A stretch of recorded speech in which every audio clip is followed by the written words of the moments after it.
Shy नमः।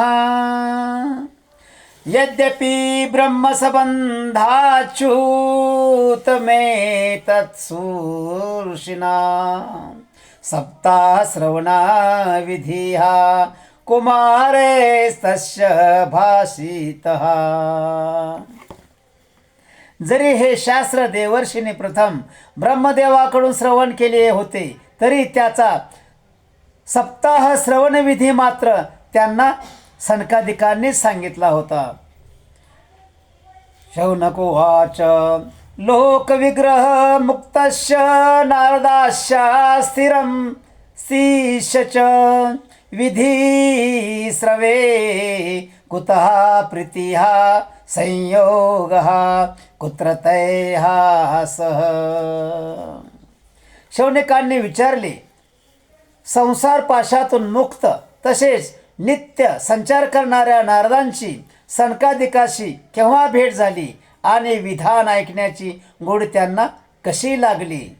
सुतोवाच अत्र ते कीर्तिष्यामि भक्तियुक्तं कथानकं शुकेन मम यत्प्रोक्तं रहा शिष्यं विचार्य च।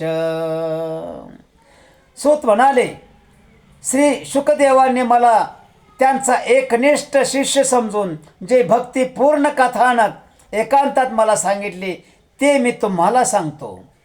एकदा हि विशालयां चत्वार ऋषयो अमलाः सत्संगार्थ समायाता ददृश्योस्तत्र नारदम्। एकदा बद्रीनारायण क्षेत्री ते चारही निर्मल अंतःकरणाचे सनकादिक ऋषी सत्संगासाठी आले असता नारदांना त्यांनी पाहिले। कुमाराऊचुहा कथं ब्रह्मादीनमुखः कुतः सृचयिन्ता तुरो भवानं त्वरितं गम्यते कुत्र कुतः श्रवाच गमनं तव। सनकादिकांनी विचारले, ब्राह्मण, आपण उदास व चिंताक्रांत का दिसत आहात? इतक्या घाईने आपण कुठे जात आहात? आपण कोठून आलात? इदानीं शून्यचित्तो अस्मि गतवित्तो यथा जनः तवेदं मुक्त संगस्य नोचितं वद कारणम्। एखाद्याचे धन चोरीला गेल्यानंतर तो जसा व्याकुळ झालेला दिसतो तसे आपण दिसत आहात, याचे कारण काय? आपल्यासारख्या आसक्तिरहित पुरुषाला हे शोभणारे नाही, तरी कोण सांगा।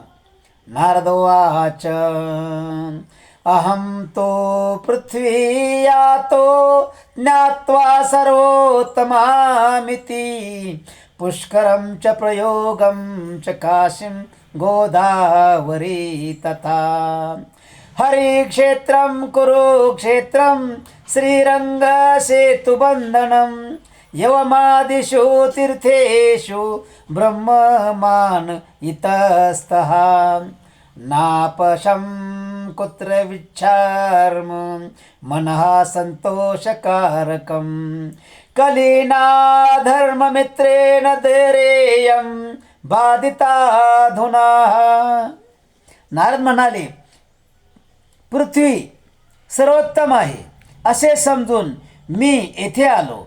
पृथ्वीवरील पुष्कर, प्रयाग, काशी, गोदावरी, हरिद्वार, कुरुक्षेत्र, श्री रंगम, रामेश्वरम, सेतुबंध इत्यादी अनेक तीर्थक्षेत्री मी संचार केला, परंतु मला कोठेही मनशांती प्राप्त झाली नाही। सध्या अधर्माला सहाय्य करणाऱ्या कलियुगाने सर्व पृथ्वी दुःखित झाली आहे।